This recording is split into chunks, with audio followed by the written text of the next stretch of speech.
Hello dear friends, welcome to student zone. Electricity के दूसरे lecture में आप लोगों का बहुत बहुत स्वागत है।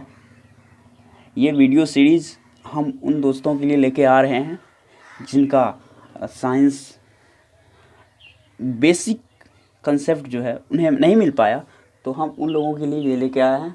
उनके लिए यह बहुत ही बेनिफिशियल रहेगा। यदि आप हमारे वीडियो सीरीज़ को एक कंटिन्यू रेगुलर व्यूअर के तौर पे देखते हैं तो यकीन मानिए, और इसका यदि आप एक नोट बनाते हैं तो आपको बहुत फ़ायदा होने वाला है। ये मैं बिल्कुल 10th लेवल का जो एक साइंस होता है, जो बच्चे पढ़ते हैं 10th लेवल में, उस स्तर का मैं लेके आया हूँ। तो यदि मेरे बहुत सारे फ्रेंड्स कंपटीशन की तैयारी करते हैं, या फिर कोई ऐसे स्टूडेंट है जो 10वीं की कक्षा में भी पढ़ाई कर रहे हैं, तो उनके लिए यह वीडियो बहुत ही फ़ायदेमंद रहेगा। हमने पिछले लेक्चर में बताया था what is Coulomb's law, coulomb के नियम थे, व्हाट इज़ इलेक्ट्रिक चार्ज। जैसे एबोनाइट की छड़ को रेशम से रगड़ा जाता है, रेशम के कपड़े से, तो कैसे कैसे होते हैं इफ़ेक्ट, तो हमने पढ़ा था। तो इस लेक्चर में हम बात करेंगे आवेश की उत्पत्ति के कारण क्या है, cause of formation of electric charge. Okay, तो आवेश की उत्पत्ति के मुख्य कारण पे हम फोकस रहेगा हमारा इस लेक्चर में। तो आवेश की उत्पत्ति के मुख्य कारण है इलेक्ट्रॉन के स्थानांतरण, इट मीन्स ट्रांसफॉर्मेशन। जब इलेक्ट्रॉन एक स्थान से दूसरे स्थान गमन करता है, ओके, तो उसे ही स्थानांतरण कहता है, यानी कि उसकी स्थिति में बदलाव। तो आवेश चार्ज की उत्पत्ति का मुख्य कारण क्या है? इलेक्ट्रॉन। इलेक्ट्रॉन हम जानते हैं किसी भी परमाणु में, किसी भी पदार्थ के जो परमाणु होते हैं उसमें 3 मौलिक कण पाए जाते हैं: इलेक्ट्रॉन, प्रोटॉन और न्यूट्रॉन। तो ये इन 3 मौलिक कणों से ही कोई भी परमाणु बनता है, और उस परमाणु से कोई पार्टिकल बनता है। ओके, और उस पार्टिकल से बहुत सारे पार्टिकल से मिलके कोई मैटर बनता है, पदार्थ बनता है। ठीक है, तो आवेश की उत्पत्ति का मुख्य कारण क्या है? इलेक्ट्रॉन का स्थानांतरण, मतलब फॉर्मेशन ऑफ चार्ज का मेन रीज़न क्या है? इलेक्ट्रॉन जब एक स्थान से दूसरे स्थान गमन करता है, या एक वस्तु से दूसरे वस्तु में जब इलेक्ट्रॉन गमन करता है, तब आवेश का निर्माण होता है, आवेश की उत्पत्ति होती है। हमने इसे एक पॉइंट के तौर पे बनाया है, और इसके अलावे इसमें जो लिखा हुआ है, इसके अलावे मैं बहुत सारे एक्स्ट्रा फैक्ट्स मैं बताऊंगा जो आप लोगों को लिखने हैं। एक कॉपी बना लेना है आप लोगों को नोट्स के तौर पे, और उसको डेली बेसिस पे आप यदि रिवाइज करते हैं तो आपको बहुत फ़ायदा होगा। तब आपको बेसिक में किसी भी तरह की कमी नहीं आएगी, जो बहुत सारे स्टूडेंट्स की ख्वाहिश होती है। यदि वो 10th लेवल में अच्छी पढ़ाई नहीं कर पाते हैं तो वे सोचते हैं कि एक बार हम फिर से यदि देखें, हम फिर से एक बार 10th लेवल 9th लेवल की बुक को लें, पढ़ें, उनको समझने की कोशिश करें, ताकि हमें आगे दिक्कत ना हो। तो मैं उन लोगों के लिए ही खास करके ये वीडियो लाया हूँ। तो देखते हैं हमारा अगला पॉइंट क्या है फॉर्मेशन ऑफ चार्ज का। किसी उदासीन वस्तु में, जब कोई वस्तु उदासीन होता है तो उसमें इलेक्ट्रॉन और प्रोटॉन क्या होते हैं? समान संख्या में होते हैं। यदि कोई वस्तु है उदासीन है, मतलब उसमें किसी भी प्रकार की कोई एक्टिविटी नहीं दिख रही है, यदि वो उदासीन है, उसी को उदासीन कहते हैं, तो उसमें इलेक्ट्रॉन और प्रोटॉन,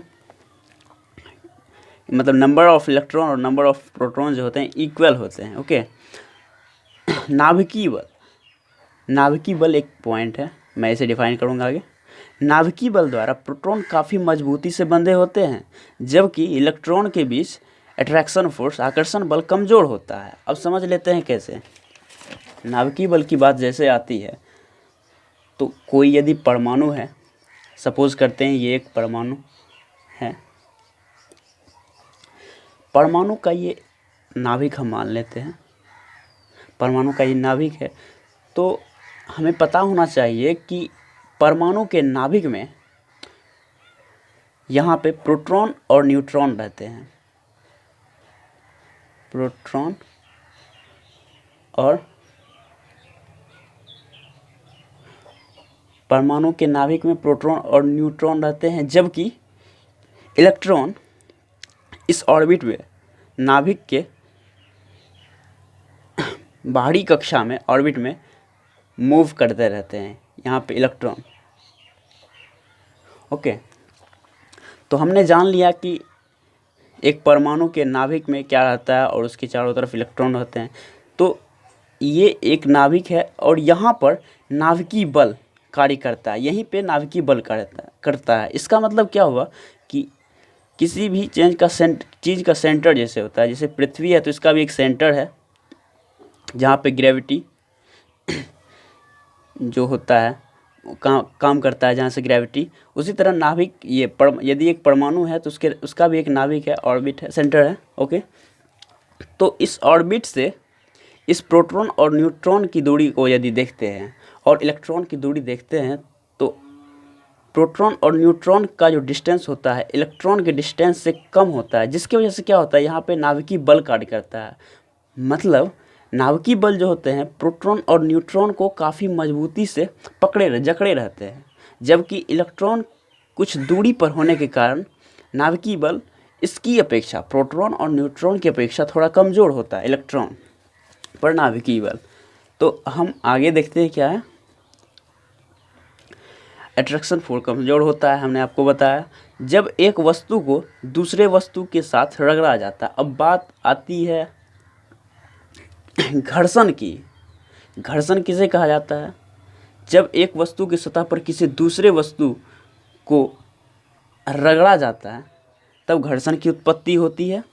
तब जब एक वस्तु को दूसरे वस्तु के साथ रगड़ा जाता है तो क्या होता है, एक वस्तु से इलेक्ट्रॉन निकलकर दूसरे वस्तु में प्रवेश कर जाता है। जब एक वस्तु को दूसरे वस्तु के साथ रगड़ा जाता है तो क्या होता है, इलेक्ट्रॉन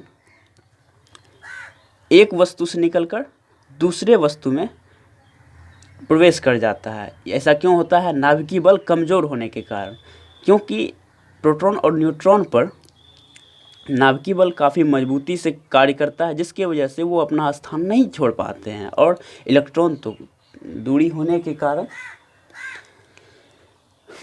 अपना स्थान त्याग देते हैं और दूसरे वस्तु में चले जाते हैं। जिस वस्तु से इलेक्ट्रॉन निकलता है, आपको याद रखना है कि प्रोटॉन और न्यूट्रॉन अपना स्थान नहीं बदलते हैं, सिर्फ इलेक्ट्रॉन एक स्थान से दूसरे स्थान गमन करते हैं, जिसकी वजह से आवेश की उत्पत्ति होती है। तो जिस वस्तु से इलेक्ट्रॉन निकलता है, यहाँ पे समझने वाली बात है, जिस वस्तु से इलेक्ट्रॉन निकलता है वह वस्तु धनावेशित तथा जिस वस्तु में इलेक्ट्रॉन प्रवेश करता है वह वस्तु ऋण आवेशित हो जाता है। इसे हम इस प्रकार समझने की कोशिश करते हैं। सपोज कीजिए दो वस्तु लेते हैं ए और बी। दोनों वस्तुओं में समान मात्रा में धनावेश और समान मात्रा में ऋण आवेश मौजूद है। इसमें यदि टोटल धनावेश 5 है और टोटल ऋण आवेश की मात्रा भी यदि 5 हो, इसी प्रकार इसमें यदि हम मान लेते हैं, इसमें भी यदि हम मान लेते हैं टोटल धनावेश 5 और टोटल ऋण आवेश 5 हो, अलग अलग भी हो सकते हैं, लेकिन यदि हम समान मान लें तो कोई फ़र्क नहीं पड़ेगा।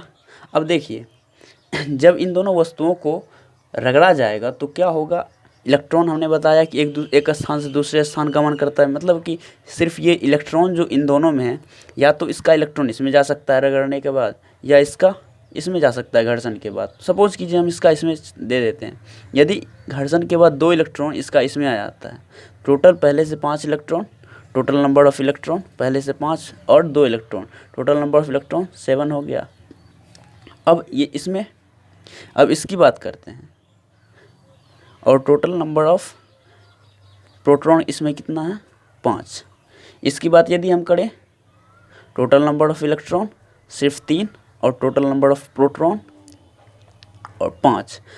अब इन दोनों वस्तु को अलग अलग यदि इन दोनों वस्तु पर विचार करें तो हम क्या पाते हैं, पहले घर्षण से पहले की बात है, जब घर्षण से पहले टोटल नंबर ऑफ इलेक्ट्रॉन कितना था 5, और इसमें भी 5।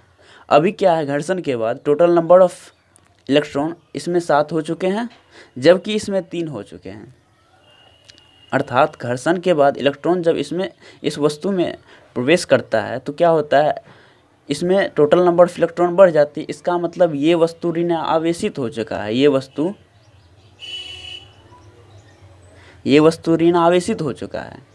और इसमें अब यदि इसकी बात हम करें, ऋण आवेशित क्यों हो चुका है इसका और एक बात ये भी है, क्योंकि अब यहाँ पहले चार्ज क्या था, प्लस चार्ज और नेगेटिव चार्ज और पॉजिटिव चार्ज दोनों सेम मात्रा में थे, 5 धनावेशित 5 ऋण आवेशित। लेकिन डगरने के पश्चात क्या होता है, इसमें टोटल नंबर ऑफ इलेक्ट्रॉन यानी कि ऋण आवेशित चार्ज 7 हो जाते हैं और धनावेशित सिर्फ 5 ही रहते हैं, जिसके वजह से इसमें ऋण आवेशित अधिक होने की वजह से ये वस्तु ऋण आवेशित हो जाता है। जबकि इसकी बात यदि हम करें वस्तु बी की, तो इसमें घर्षण से पहले 5 इलेक्ट्रॉन थे और 5 प्रोटॉन थे। घर्षण के पश्चात हम देखते हैं total number of electron decrease हो चुके हैं, सिर्फ 3 ही बचे हैं, और इसमें टोटल नंबर ऑफ प्रोटॉन बढ़ चुका है।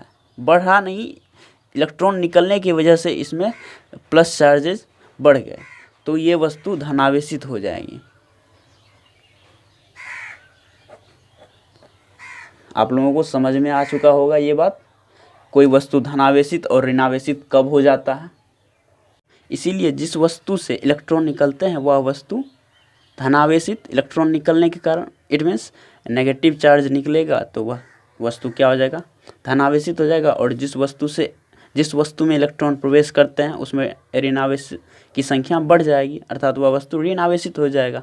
इसका कारण यह है कि जिस वस्तु में इलेक्ट्रॉन निकलता है, मैंने आपको बताया, उसमें प्रोटॉन की संख्या बढ़ जाती है, क्योंकि इलेक्ट्रॉन तो निकल गया तो टोटल नंबर ऑफ प्रोटॉन ही ना बढ़ जाएगा। लेकिन जिस वस्तु में इलेक्ट्रॉन प्रवेश करता है उसमें इलेक्ट्रॉन की संख्या बढ़ जाती है। समझ गए आप लोग।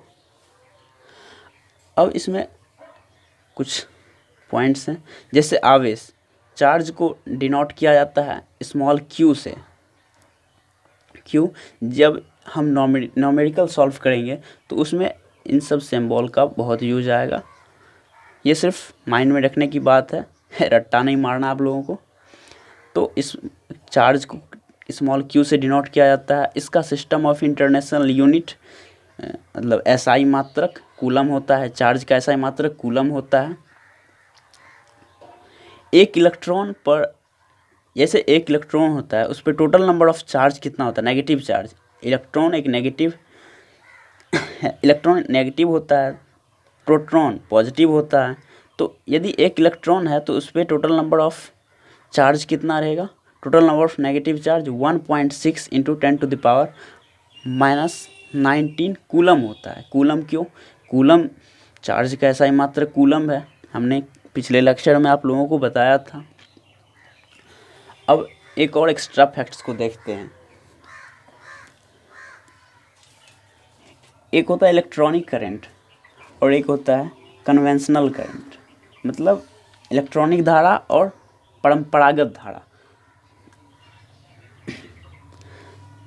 तो इलेक्ट्रॉनिक करंट किसको कहते हैं, हमारे घरों में जो इलेक्ट्रिसिटी सप्लाई की जाती है वो एक इलेक्ट्रॉनिक करंट है। लेकिन कन्वेंशनल करंट क्या होता है, जब हम सवाल को सॉल्व करते हैं या फिर मानते हैं, ऐसे सिर्फ बुकों में लिखा रहता है, ये सिर्फ मानने का है। जैसे कुछ होता है ना जिसे हम सिर्फ मान के काम करते हैं, तो ये कन्वेंशनल करंट जो है ये सिर्फ मानने की बात है। इसमें इसके कुछ डिफरेंसेज आप लोगों को पता होने चाहिए। डिफरेंसेस क्या है,